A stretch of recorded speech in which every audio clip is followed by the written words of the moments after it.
Welcome, everyone. Let's just get this set up quickly. Share our screen.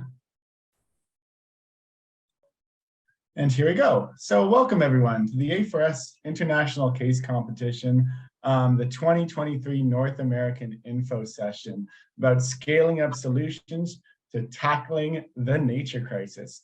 So I'm David M. Manzo. I'm an MBA candidate from the Rotman School of Management and one of the co-presidents of the Rotman Net Impact Club and one of the organizers of this year's A4S Case Competition. So firstly, let's start off with what is the A4S ICC, International Case Competition. So to the next slide, we'll see that the A4S International Case Competition has been designed to connect the brightest financial, entrepreneurial, and technical student minds of tomorrow with the business and executives who are shaping the world today. Our vision for the competition is to provide a platform for students to develop creative solutions and ideas that can solve sustainability challenges and shape the businesses of the future. So going to the next slide, this year will be the 6th time we've launched the A4S ICC, with our first year being back in 2018. Fortunately, we don't have the pictures for 2018, but you can see the 2019 winners and the winners going forwards. So last year's winners, it was Team Concordia Consulting Group, which is a group of MBA students from John Molson School of Business. And they won the case by designing real-world solutions to deliver a net zero society with the idea to achieve a carbon neutral meat industry. And so this would be carried out by distributing its product, which was seaweed, as a supplement to cattle feed, hence improving the nutrition of the meat and driving down methane emissions from cattle per cow by up to 60%. So what's the important thing here? Well, as you can see, both the first place and second place winners will receive $10,000 CAD for the first place, and second place will receive $5,000. But aside from the cash prize, and of course the experience that you'll gain, there's another reason why teams participate. So to explain that, let me tell you about the idea of the winning team in 2020 shown here. When they were brainstorming about the idea, they conducted user research and interviewed around 70 millennials across the globe to find out what holds people back to invest in sustainability. They built a business model based on extensive market research, and then they used this case competition to pressure test their startup idea. And not surprisingly, they were crowned first place and won the $10,000. But they didn't stop there. They went on, asked one of the judges who happened to be a startup founder himself to mentor them and actually launched the idea post-competition. So today, 3 years later, the business still exists. And though they've made a few twists and tweaks along the way, ultimately from this A4S competition, they made their concept a reality. So let's go to the next slide and move towards our agenda today. For today's session, we'll be running through about what the A4S is. We'll discuss a little bit about the case topic. We'll have a discussion with Tim Deacon, who's CFO on the Ontario Teachers Pension Plan. We'll go through the competition timeline, and at the very end of this time, we'll go through some Q&A. So going to the next slide, at A4S, the key aim is to transform finance to make sustainable business as usual. So Accounting for Sustainability, A4S, the host organization, was established by His Majesty King Charles in 2004 when he was the Prince of Wales, with the goal to help to ensure that we are not battling to meet the 21st century challenges with, at best, 20th century decision-making and reporting systems. So from this, you can see that A4S aims to inspire action by finance leaders to drive a fundamental shift towards resilient business models and a sustainable economy. So A4S works to collaborate with the business schools and universities from across the world to integrate sustainability into finance and accounting research, as well as integrate it into education for MBA students and beyond. So going into the case topic on the next slide, the A4S International Case Competition in 2023 is challenging students globally to identify ways to scale up nature-based solutions in an impactful and resilient way. Nature loss poses a major risk to business. In addition to the impact on people on the planet, the unprecedented loss of biodiversity and collapse of ecosystems presents considerable risk to economic output, as well as the wider climate goals such as net zero. So nature-based solutions have the potential to play an important role in tackling climate change, restoring natural capital, and delivering ongoing benefits to society and the economy. These solutions exist and have been proven at organizational or city levels. However, it is essential to scale these solutions up rapidly and broadly. Teams are asked to identify a solution that already exists and design actionable and measurable commercial businesses and financial models that show how this solution can be adopted at scale by multiple organizations, an entire sector, or across cities globally. So I'm pleased to say that this year's competition is sponsored by Brookfield Asset Management and Ontario Teachers Pension Plan. We're also supported by the CPA Canada. This, of course, gives applicants the opportunity to connect with industry experts and CFOs who are passionate and personally committed to this case competition. They are especially excited to hear some interesting, practicable solutions from teams, as this is something that the companies are currently focused on and actually investing in. So, going to the Tim Deacon interview, we'll now be joined by Helen Slinger, who is Executive Director of Knowledge and Learning at A4S. She'll be accompanied by Tim Deacon, CFO of the Ontario Teachers Pension Plan, and also one of the founding sponsors of the A4S International Case Competition. So passing it off to you, Helen.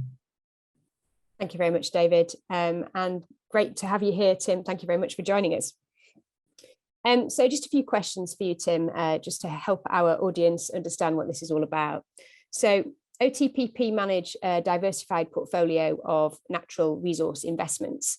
And as CFO, I'm sort of very keen to understand and for you to share how you would define the value of nature to your business. Thanks, Helen, and good afternoon, good evening to everyone joining in on this session. Maybe just a couple quick comments at the outset here. As David had mentioned, we, along with Brookfield, are proud founding sponsors of this international case competition, and it really is a pleasure to be here to be able to share perspectives on this year's case, and hopefully answer some of the questions that you might have to either myself, Helen, or other members on the call here.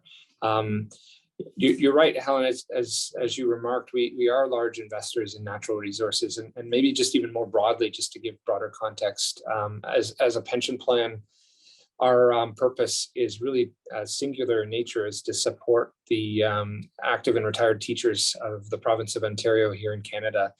We have a diversified asset portfolio. Our plan was set up formally in its current setup in 1990, actually, and we've grown to about over 240 billion Canadian in assets under management. And over 80% of those assets are managed in-house, and over 50% of those assets are private investments, and increasingly more, we are taking controlling interests in the investments that we make, in large part to be able to influence the outcomes, and particularly as we move into climate and nature-based solutions.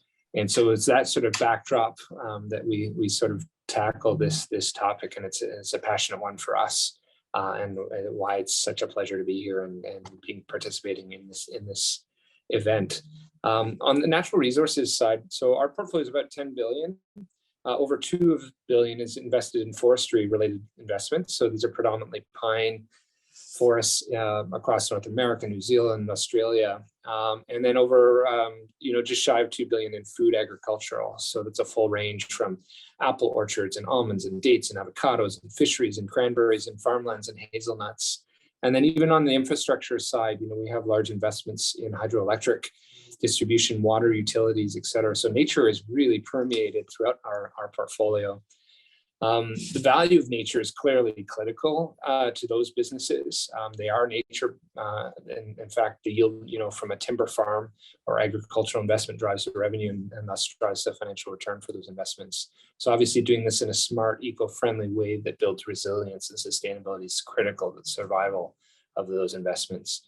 And like many pension funds, we invest with a long-term horizon. So it's important that these assets exist. We're not on a short-term exit. Many assets we hold for decades. And so this is critical. And I guess I would say beyond infrastructure and natural resources, the direct and indirect impacts of nature, of course, have impact on the entirety of an investment portfolio. So if you think of supply chains to our retail and consumer businesses within our private equity portfolio, or even the impact of nature on the manufacturing process to develop rockets that are deployed in our investment in SpaceX. It's either directly or indirectly in everything that we do. So your question ultimately really was, as CFO, how do you define the value of that to our business? I think it's a variety of things. It's understanding the risks, the potential opportunities that are inherent in the underwriting processes that we seek when we look at new investments. And just as climate risk, operational risk, and market risk, biodiversity and nature are part of all of that. And so understanding the value at risks, the natural capital required to invest in these, and then the additional incremental value creation opportunities that nature and nature-based solutions present. If you're thinking about enhancing processing or managing water runoff, et cetera, those can create real value and incremental revenues and ultimately return. I guess finally, I would just say, for us, it's both. Our tagline, our brand really is around investing to make a mark. And so we do this with intentionality, with purpose to seek this return and do the right thing. And it really is invest with that purpose, and you also make a return out of doing that. They're not mutually exclusive. No, absolutely. And referring to the water utility sector there in that, that having worked in that space, I think you're absolutely right in terms of the comments that you make, but it's impacting all businesses. It's just working out for each organization where some of those key facets are and the key interfaces. So absolutely agree with you. So, just building on that then in terms of nature and honing in on that nature-based solution idea, from your perspective, what examples of nature-based solutions have you come across in your portfolio companies, and what do you think could be key to restoring society's balance with nature? Sure. I would say this is very much an emerging continued space for us, and ones that we're increasingly becoming more and more invested in for a variety of reasons, and in particular, just given its criticality and importance. Our focus thus far really within nature-based solutions is actually predominantly more around natural climate based solutions. So a subset, if you will, of broader nature-based solutions.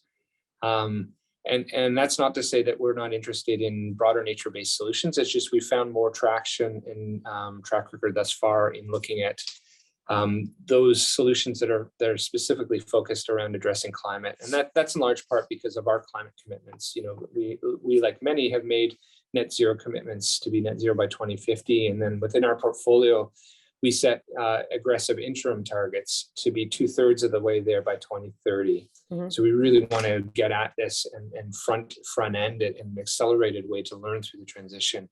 So a lot of our more material, sizable investing in nature-based solutions have been more around natural climate solutions. So what do I mean by that? So these are specifically, in our case, projects that generate carbon credits by increasing carbon stocking or reducing carbon emissions above a baseline level. So these would be things that would be more both around reduction, so abatement, or sequestration, which is essentially the removal of carbon with projects. Because we're also seeing that those are ones that are also commanding a higher premium and price, and there's more demand for that in the markets currently.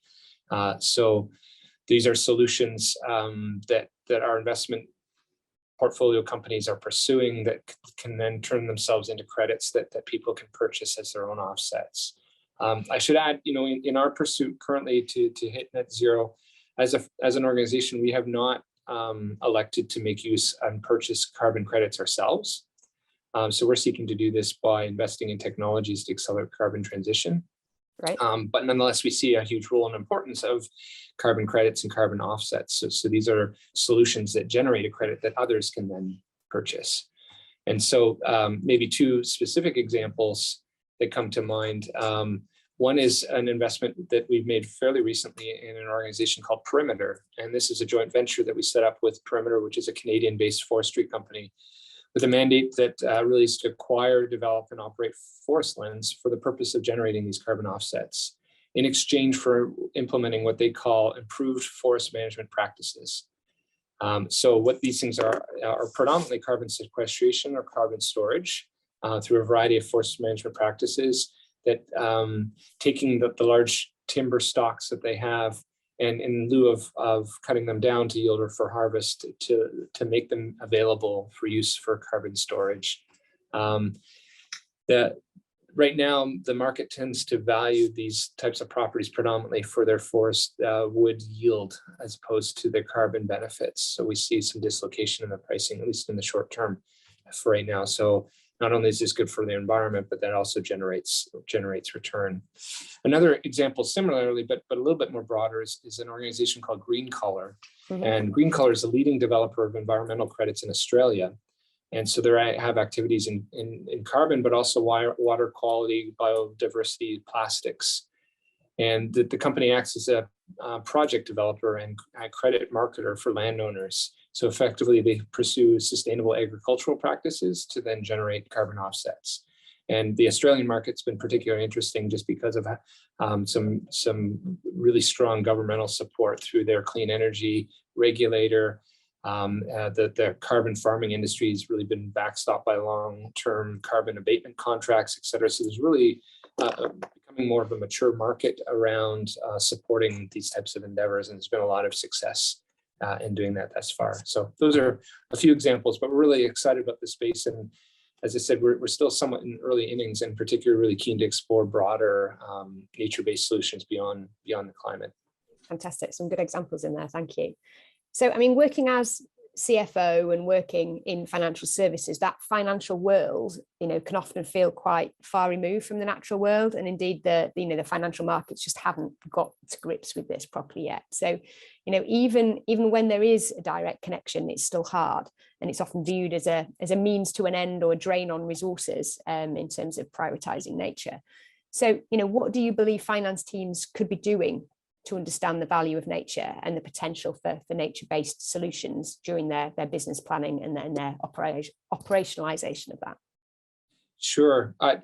Helen, I think I've been called worse than a drain on resources in my career to date, but I just teasing you, I get the sentiment for sure. It is hard sometimes for finance professionals in general to make sure they're demonstrating and adding value, in particular in this space, just being that extra step removed, as you said. But I actually think differently. I think this is actually very much in the wheelhouse of finance professionals. We're in the reporting and measurement business. That's our core competency, and we've been doing that for centuries, obviously, in the case of financial and accounting reporting.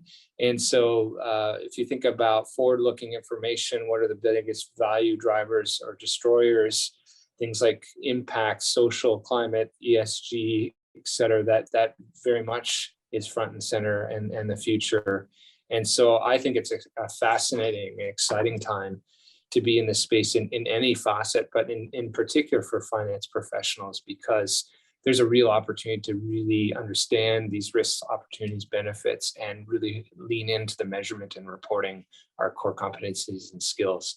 It's hard to do, not only from the removal or not being adjacent, but because the skill set required to do that's much broader. It's not debits and credits per se anymore. It's broader. You need a broader toolkit, and you need experts, and you need to rely that. So it's not something obviously finance professionals can do in isolation. And so I think the ones who understand this and get ahead of this in a fascinating time, because especially nature-based solutions, even with carbon and climate, there's a lot of work to be done, but there's increasingly more common understanding of measures and metrics. So measuring carbon, for example, is becoming quite specific, and there's greenhouse gas protocols, et cetera, around that. But when you talk about nature more broadly, it is so broad and so vast, and so there's less maturity in terms of those overall measurement and even the reporting disclosure standards. So I think it's really exciting to be at the forefront of that and helping shape and drive what that looks like over time. And so for us here at Ontario Teachers, we've actually set up a team within finance to do specifically that. It's around our impact measurement and reporting. It's adjacent to our financial reporting, but it's leveraging those skills of data collection, controls, completeness, accuracy, validity, and then really seeking to hone in the measurement. And for us specifically, that a lot of that has to do around valuation. A big part of our role at finance at Ontario Teachers is around valuing our asset portfolios. So the more we understand about the impact, the pathways to enhancing nature in this particular case, the more we can understand how that will impact cash flows, discount rates, inputs to the measurements. So it's a very exciting space for us as well. Yeah. And of course, we've just come off the back of COP15, focused on biodiversity, hosted indeed in Canada, and where there was a whole day devoted to finance and that connectivity with nature. The discussions there showed that businesses really do have a critical role to play in delivering the necessary innovation, investment, and business models needed to drive the urgent and transformative action to halt and indeed reverse biodiversity loss.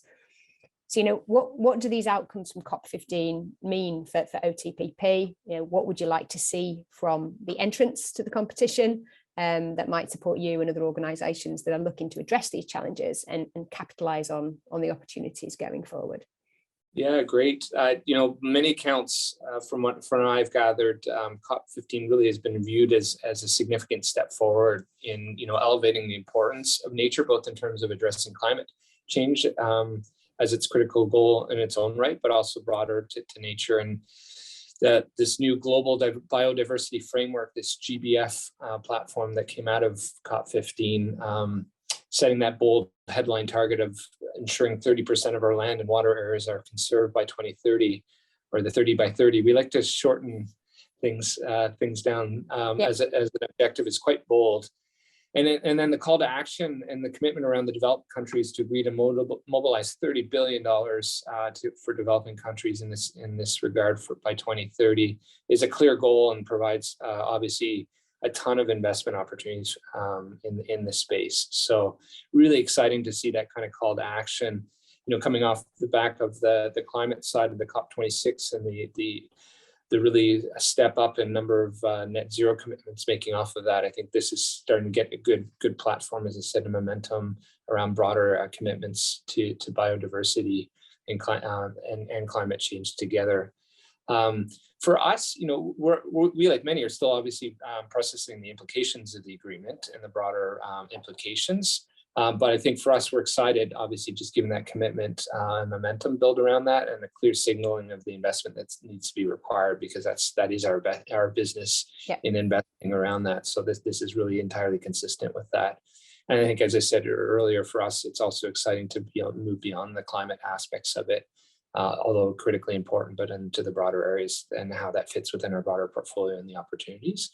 And I think obviously then for the case study, this makes it really real. This isn't just a theoretical, nice thing to do because it's a good topic and good for society. It's actually that these investment opportunities are needed.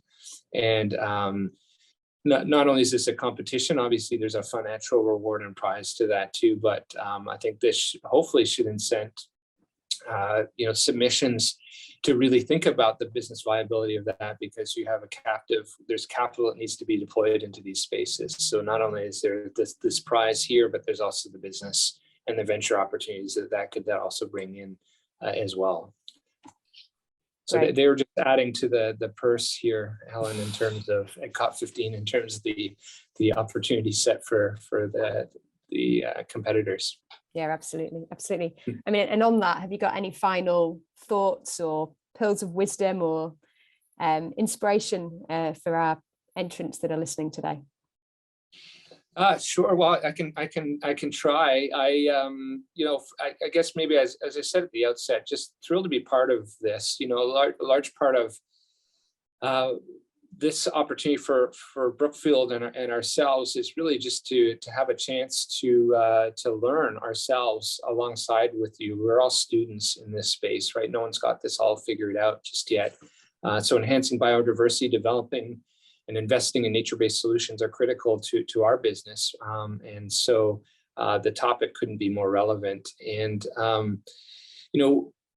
more broadly, ourselves, Brookfield, we're always looking for bright new recruits to join our organizations, whether it's in an investment capacity or in our support teams like finance or operations. We have a large internship program for university students that helps develop pathways into longer term careers, et cetera. So I'm really keen to be able to interact and meet the individuals who submit into this. But have fun with this would be some advice.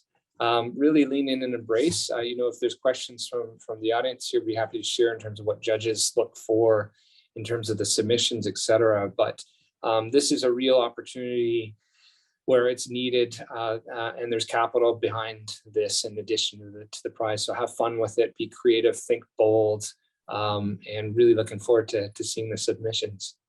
Great, thank you. And indeed, the networking opportunities that you've mentioned there are one of the things up for grabs here. It's not just the financial reward potential; it's the opportunity to meet people who can support people in their careers in the future. Well, thank you very much, Tim, for taking the time to talk to us today. And indeed, thank you very much for all your ongoing support for the A4S ICC for the International Case Competition. Much appreciated. And I will hand back to the team. Thank you. Over to you, David. So thank you both, Helen and Tim. That was very insightful, and hopefully it gave some inspiration to the participants today for what they might submit.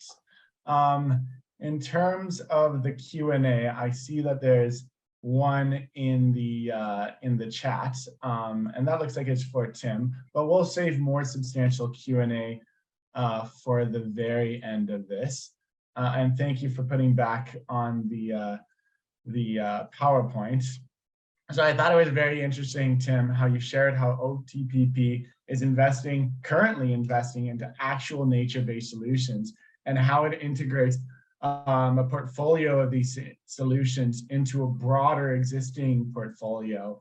And hopefully that provides some inspirations for the things that you've mentioned there. I also think it's important to highlight both the necessity of the types of solutions that you talked about today, as well as the requirement for a financial return, since these solutions need to be commercially viable to be scaled, and the A4S ICC is asking from submissions for commercially viable business models over, let's say, nonprofit models. So now back into a little bit of the details about the case competition, in particularly the timeline. Here's some key dates to be mindful of. So submissions are already open, and the assessment phase begins in December and will close on Monday, February 13th. So that's in about a month from now. And the virtual semifinals will take place the week commencing Monday, the 27th of February, and it'll occur over the span of 2 days. And there'll be an in-person networking event for all semi-finalists and finalists on Friday, March 24th. And the in-person final will be on Saturday, March 25th, 2023 at the Rotman School of Management here in Toronto. And so to add, for the first time this year, we'll be including mentoring components for all the finalist teams. So going into the next slide, as we mentioned before, the application package, it's due Monday, February 13th at 11:59 p.m. Eastern Standard Time, and it'll consist of 3 components. The first being the executive summary, which will be 3 pages, including the title page and the summary of your solution and the team outline. With that executive summary, there'll also be a 5-minute video pitch. And you'll use this video pitch to complement your executive summary and to convey any other facts, concepts, arguments, and like the models that didn't fit that well into the executive summary, and a chance to really expand on your idea a little bit more than you would in that 3-page document. As well, we'll ask that all submissions include the consent form for the video pitch. And that's because we anticipate most or all of these videos to be uploaded onto our A4S YouTube webpage for future competition participants to see and get inspiration of. So to the next slide, we'll take a look a little bit more at the judging criteria. And please note that this criteria can also be found in the student handbook on the A4S website. And we'll post the website in the chat shortly if you haven't seen it already. And going forward, the next slide, the semifinals will require teams to present the following. So it'll include the 10-minute live virtual presentation. That's a little bit of an improved version of their business ideas. After you do the initial submission, you'll have that full month to sort of refine your idea a little bit more for the semifinals and incorporate that into your live presentation. And you'll also receive feedback from the judges into the assessment phase. Following your 10-minute live presentation, there'll also be a 15-minute Q&A. And so you'll engage in like direct conversation with the judges to provide more context and sort of defend certain aspects of your business proposal or to clarify things that the judges didn't necessarily understand. So going to the next slide, we'll see what the finals require. And it's a similar format, but a little bit more expanded. So instead, you'll have a 15-minute live in-person presentation at the Rotman School of Commerce campus. And similar to the semifinals, it'll be a little bit more detailed and more substantial than the previous presentation. You'll also have that 1 month to refine and update your business proposals. This is a bit of an iterative process. So your proposal will continually be expanded on through these rounds. It'll then be followed by a 10-minute Q&A session, which is also similar to the semifinals, but a little bit more brief. And so in addition to those deliverables for those phases, there's also some key insights and things to remember. First of which is to plan ahead for the assessment phase. So note that the assessment phase is 2 months long. Decide with your team when you'll work on the topic and when you won't. So define a process and for how long you'll discuss the ideas. Will you do any interviews with users? If you recall, we had a winning team back in 2020 that interviewed 70 members of their target demographic for their solution. At what point, so when do you start the solutioning process? When will you write the executive summary and film the video clip? Preferably it won't be on the 13th to give you a little bit of space and time to refine or adjust before the deadline. And how will you structure the assessment phase into work streams? And some insight for your video pitch. So think about your audience. You're pitching to startup founders and members of a broad investment community. So think about it as if you would pitch a startup idea to get seed funding for an actual corporation that you might end up starting. And finally, use the student handbook. It's on the website. It's very useful. All the relevant information on this case competition, including guidance on how to develop your proposal and other helpful tips for shooting a great video, for example, is all available there. And so once again, it's on the a4sicc.com, the A4S website, which we'll post in the chat if we haven't already. And that concludes the portion about the information that you'll require for the A4S. You can see all of the relevant socials and ways to contact us there. You can see the website if you need information, but we'll be opening it up now for Q&A if anyone has any additional questions they'd like to ask.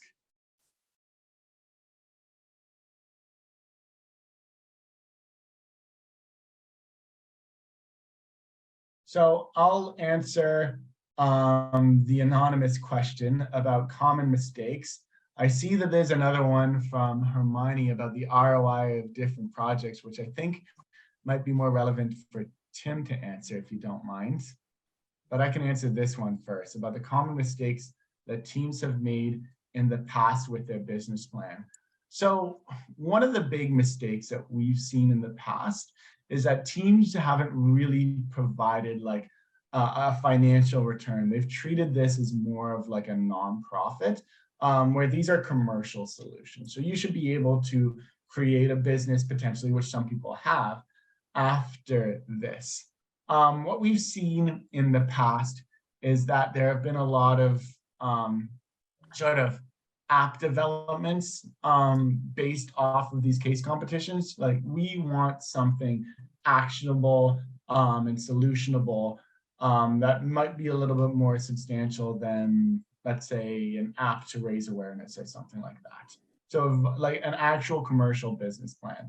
And some people don't necessarily provide us with that. So make sure you have that component and make sure you identify why the commercial opportunity is there. So I'm not sure if Tim, if you can see that other question about the carbon price fluctuations. I don't know if that's a hefty question for A4S. Yeah, no, thanks, David, and thanks, Hermione, for the question. I'll try and take a crack at it. I think, well, first off, you make some great observations. There's a lot of different dimensions that you touch on in your question, right, in terms of carbon pricing, the volatility, the comparability, the ROI of that versus other investments, the impact net to society, et cetera. There is quite a bit in there, and I think you're making some interesting conclusions in drawing some of the challenges. And so, first off, I'll just to declare, I don't profess to be an expert in this space, but maybe a couple of thoughts I did have just to touch on some of the themes that you did highlight. I guess the first thing I would say is that the reason we have sort of focused on these climate-based solutions that provide these credits is because there is a viable market and there's commercial development that's already happened and has been taking place increasingly so. So first of all, it has been an area that's tangible for us to be able to see and invest in. But I touched on this a little bit in my remarks, but reputational risk is probably one of the most critical risks for us as a pension plan, as much so as market risk. And, we're very, very mindful of not being, accused of greenwashing or social washing.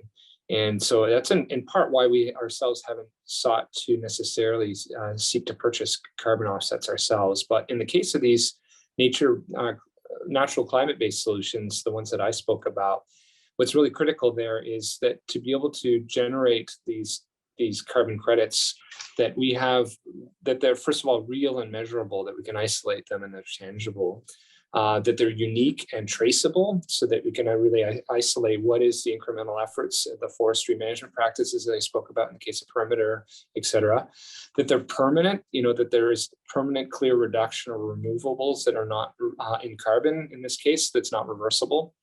And that, and importantly, that they're additional, so that the absence of the capital that we put in there, that these things would not have occurred had we not been contributing or the capital wasn't provided to doing into that.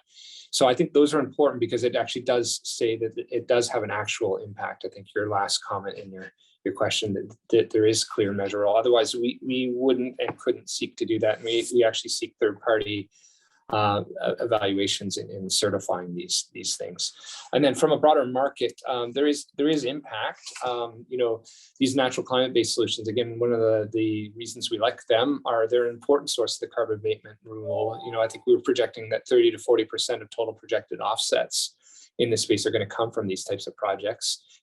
Firms like McKinsey and BCG have done a lot of research in this area, and they would say that the as you're probably familiar, there's the voluntary markets and then regulatory markets. You know, they would say that they're predicting the price of voluntary carbon credits expected to increase 5 to 10 times over this the period between now and 2050. The long term, the high quality carbon credits are more fungible over, you know, markets globalized as things become more commercial and the increase in demand. And I think especially given the number of net zero commitments, the demand for these things will come up. Your comparability, the only other thing I would say there, when you're looking at ROI, you know, things like what is the horizon that you're looking towards, because it may be hard initially for some to make the case around water or things other than forestry. But I think when you look at a long enough time horizon, that's where you can really start to make the case for that ROI. You know, land with better soil, increased quality, increased organic matter will obviously be more resilient to weather, retain more water, require less chemical input. Trying to think, you know, broader than that, you know, the more resilient you are, the greater asset values over a longer period of time. And that's obviously certainly important for investors like ourselves, or institutional investors are really taking that. So I think the ROI can be comparable and or better depending on the quality of the benefits that are coming out of these projects. So it's never apples to apples, and it's not as easy just to sort of generalize on these terms because it's so nuanced as you've highlighted. So I hope that helps. Just sort of those are some thoughts that came to mind given the nature of your question. Yeah, I might just add to that if that's okay, David. I think because on that, specifically on the ROI point, I think the really important thing to think about in this space, particularly looking at nature-based solutions and specific projects like that, is what's the counterfactual. You know, if you're looking at a return on investment, you've got to consider what would happen if you didn't make this investment. And you can't assume that it's just going to be business as usual, because it isn't. You know, the world is going to change how it operates. It was already changing. And you need to take account of that when you're considering the return on investment. So that would be my tip back the question. Yeah, excellent point, Alan. Thanks. Thank you to both of you for answering that question so succinctly. I think they talked a lot about like carbon credit qualities and the guiding principles of quality. So I'd recommend to participants 2 resources. The World Trade Organization has a great report on carbon markets that they release every year. And the Task Force for Scaling Voluntary Carbon Markets has those, you know, quality principles that they list off. It's a Mark Carney-led organization. And it would be a useful place to learn more about that. So I see that we have another question from Peter. Can we pick projects that startups are already doing, or dare we better off using existing nature-based solution literature to form our own actionable projects? So a little bit of both. You're not restricted to doing something that's not already done. Like most of these nature-based solutions, someone will be working on. Your task is to implement them at scale. Perhaps these startups that you're looking at are more in the sort of tabletop bench stage or in their early stage, and you're taking a nature-based solution and you want to make it, send it towards mass market. And so the example that I have to give here is blue carbon projects. Tim talked about reforestation. There's a lot of good work there to be done. You should look at reforestation and forestry management as well. But blue carbon, there's a lot of, let's say, early stage startups that are more in the testing and early implementation phase, where you can potentially find a solution to bring that to the mass market. That does involve your own research on which areas are the most appealing and makes the most commercial sense, but you're not restricted to avoid what startups are doing already. You will have to provide a business plan, and there's a reason as to why you can add value towards them above and beyond what they're already doing. And is there any more questions? I think we've gone through the 3 there, and the carbon markets one is always a little bit close to my heart. I'll give it a couple more seconds before I close it to see if there's any more questions. But if there aren't, you can see the resources and ways to contact us. It's on our website, or you can email netimpact@rotman.utoronto.ca for further information and questions about the competition itself. So feel free to reach out to us if you have any further questions. You have about a month to submit. So hopefully this info session today helps you gestate some of those ideas and gives you a good launch pad to go into this competition. So with this advice, I want to conclude with a big thank you to both our participants here, Helen and Tim. And I want to thank all of you for your interest in this case competition and being here today. So if this case competition caught your attention, and if you're planning to participate, please register for the assessment phase on a4sicc.com, and we will send the link. I believe it's already in the chat. So thank you very much. And thank you once again to Helen and Tim for being here today. Thanks, everyone. Good luck to all the participants. Thank you. Take care.